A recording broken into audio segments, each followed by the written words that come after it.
नमस्ते फ्रेंड्स, स्वागत है आपको फिर से मेरे यूट्यूब चैनल पे। फ्रेंड्स, अभी हम चर्चा करेंगे एक ऐसे चटनी के बारे में जिसके बारे में आप शायद ही नाम सुने हो।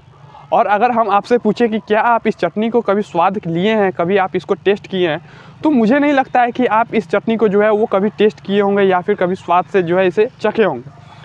तो आप बोलेंगे कि ऐसा कौन सा चटनी है जिसका हम अभी तक नाम ना सुने हों, कभी टेस्ट ना किए हों। तो आप इस वीडियो में बने रहिए। हम इस वीडियो के माध्यम से आपको लाल चींटी के चटनी के बारे में बताएंगे, जिसको अभी जीआई टैग मिला है। जीआई टैग इस चटनी को ऐसा ही नहीं मिला है, ये बहुत ही पौष्टिक चटनी है और बहुत से लोग जो है वो इलाज में, उपचार में इस चींटी के चटनी को जो है वो खाने के लिए उपयोग करते हैं।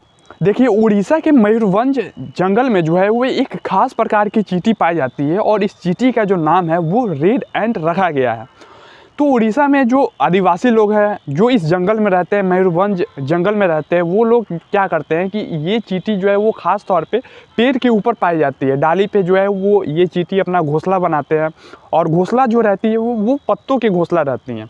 ये चींटी जो है वो पत्तों से घोंसला बनाती है, अपने जो लार होते हैं, लार का इस्तेमाल करके ये घोंसला बनाते हैं। और ये घोंसला जो बनती है वो बहुत ज़्यादा मजबूत होते हैं, इतने मजबूत कि ना ही आंधी, ना ही बारिश, ना ही तूफान से जो है इस घोंसला को कोई फ़र्क पड़ता है।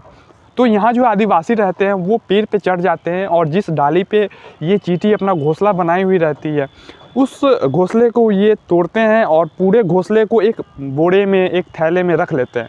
और उसके बाद जो है वो अच्छे से उस झोरे को जो है वो सेक कर लेते हैं, यानी कि उसको झाड़ देते हैं।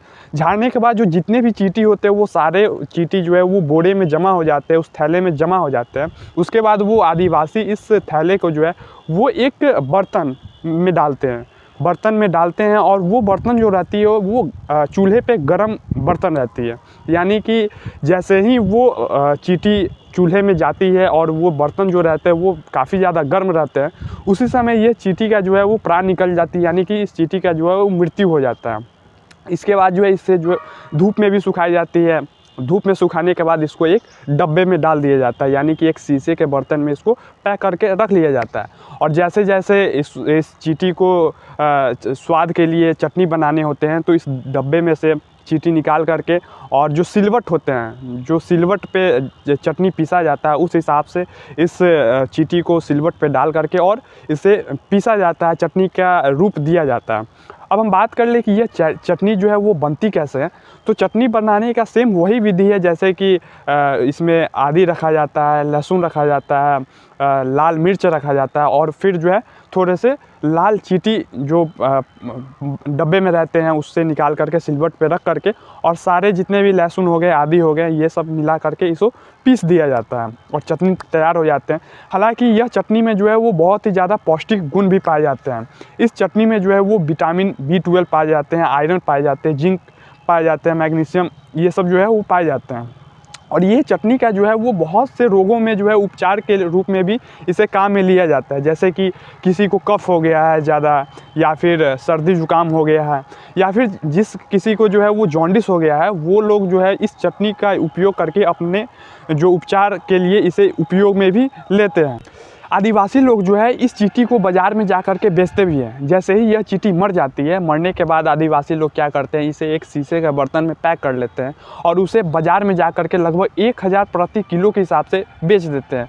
और बहुत से लोग जो है इसे उपचार के तौर पे इसे खरीदते हैं। जो व्यक्ति को दाग, खाज, खुजली हो गए हैं, वो लोग अधिकतर इस चींटी को खरीदते हैं।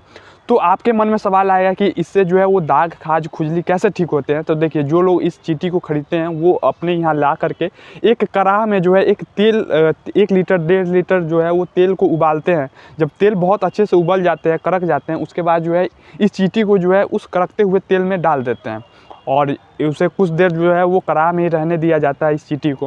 और फिर कुछ देर के बाद जो है वो चींटी को छान करके फेंक देते हैं और जो तेल होते हैं उसमें जो तेल बच जाते हैं उसे जो है खाज, खुजली जहाँ पे होते हैं वहाँ पे वो लगा कर के इसे उपचार के तौर पे इसे इस्तेमाल करते हैं। और इसके बाद जो है उससे जो खाज, खुजली हुए रहते हैं वो बहुत ज़्यादा आराम हो जाते हैं और धीरे धीरे जो है वो छूटने लगते हैं। तो इन्हीं सारे गुणों के कारण जो है वो सरकार ने इसे जो है वो जीआई टैग दे दिए हैं, यानी कि ज्योग्राफिकल आइडेंटिफिकेशन इस रेड एंट को जो है वो मिल चुके हैं। और ये जो चींटी है वो काफ़ी ज़्यादा पौष्टिक भी है, हम आपको बताएं भी हैं। इससे जो है वो जॉन्डिस सही होते हैं, कफ सही होते हैं, जिसे बुखार लग जाते हैं वो भी जो है इस चींटी को उपचार के तौर पे इस्तेमाल करते हैं। तो अंत में हम आपसे एक छोटी सी रिक्वेस्ट करेंगे, यह जो जानकारी हम आपको बताए हैं, क्या आप ये जानकारी आज से पहले जानते थे? क्या आपको पता था कि लाल चींटी की चटनी भी होती है और इसे जो है वो उपचार के तौर पे इस्तेमाल किया जाता है?